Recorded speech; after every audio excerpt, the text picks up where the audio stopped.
যদি মার কথা মনে পড়ে তখন তখন দেখবে অনেক সময় সেই সন্তানের দূরে যদি সন্তান থাকে তখন অনেক সময় বিষম খায়।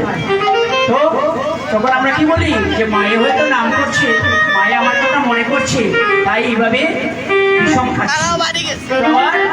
এবার কানাই শ্রীরামকে বলছে যে আমার মায়ে আমার কথা মনে করছে আমাকে, তাই আমি বিষম খাচ্ছি, তাই আর খেলা করবো না। তাই আজ আমরা মায়ের কাছে চলে যাবো। তাই এবার কানাই বলছে আজি না খেলি চলো যাই রে বলে